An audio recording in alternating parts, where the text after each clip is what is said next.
It's DJ Akademiks, and now I hate seeing some of my favorite rappers who were popping within the early 2000s not doing so good.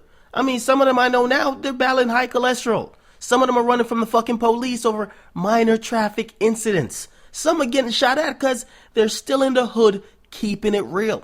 Some are still trying to do fuckery and peddle drugs in their own neighborhood because the rap money just simply dried up. But rap is just so funny to me, right? I mean, fans, and even me, because I'm guilty of this too. We trap rappers during a specific time period when they're popping, and if they move beyond that, we fucking hate it.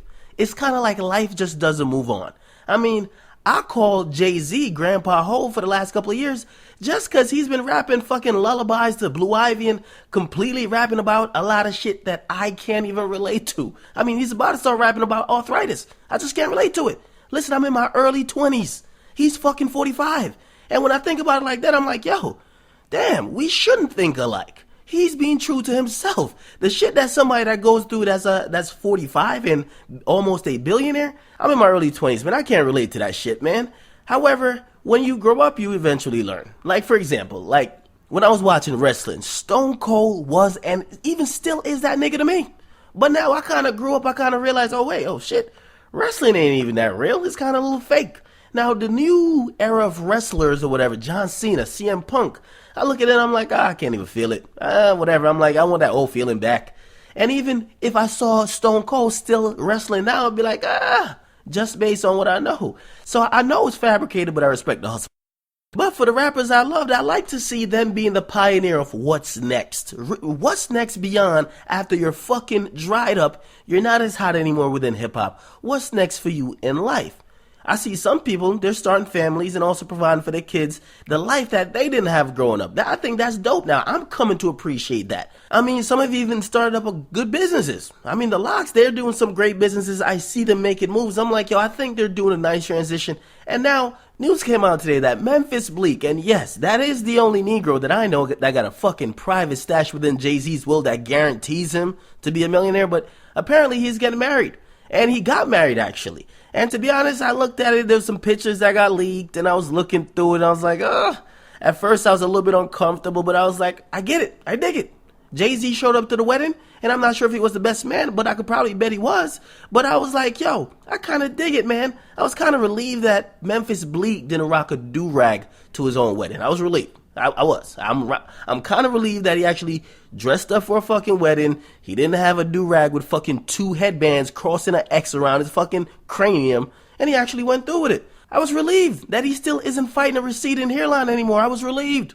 I was relieved to see that he wasn't chasing that elusive hit that Jay-Z claimed he was one hit away or whatever it is. I was kind of relieved. So I gotta applaud him, man. I think it's actually dope because it's crazy seeing these entertainers who you looked up to when they actually age and they start going on to different phases of their life. Like, I mean, listen, Jay-Z nowadays, he looks like he'd be my pops.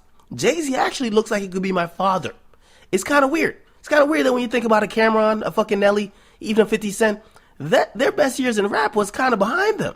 Unless they're focused on some other businesses, they probably got some real life shit going on that they're dealing with. Fucking JD, he's going through foreclosure. I mean, it's kind of weird. That fucking Chingy, who was once a hot rapper 10 years ago, now he's a bodybuilder. It's kind of weird. I don't know. It's just, to me, it's just kind of weird. It's kind of weird that Mike Jones, who was fucking giving out his number, 281-330-8004, now he's working at Macy's. He's trying to pay that bill for that fucking cell phone. So life goes on, man. It's kind of crazy when you think about it. Memphis Bleek got married, but when you do think about it maturely, you think that it's kind of dope. You see it's dope that, listen, even beyond the glamour, the lights, the short-lived fame, because rap fame doesn't always last forever for everyone. You realize that these guys, they do move on. They either try to do businesses or they establish their family. And you might see them as the guy who was big pimping. You might see them as the guy who was just fucking a lot of bitches. But now you realize that, yo, listen, man, they do come back down to earth and some do adjust. The ones that can't adjust, they're usually doing some really dumb shit or strung out on drugs. We just know that. But yeah, I was kind of watching it, and I looked at the pictures. I was like, damn, man, I still play this nigga music in the club. But I'm like, yo, I think he's getting to that point. And I'm not saying marriage means you're old, but the fact that I think he's finally there. I think he's about like 40, yo. Somebody quote me on his age, man, but I think he's like 40, but I'm glad that these guys are actually transitioning to the next point in their life. And also, I'm glad that Memphis Bleek is still doing okay. I'm glad that he still is cool with Jay-Z. A lot of people ain't cool with Jay-Z no more. So I'm glad he still is. I thought this was a very dope thing. But yeah, what do you guys think? What about your favorite entertainers? It doesn't have to be Jay-Z or fucking Memphis Bleek. What about the people you grew up in 7th grade? You were growing up listening to somebody in 7th grade. Now you're probably grown. Now you're looking around like, damn, where that person even at? What they doing with their life, right?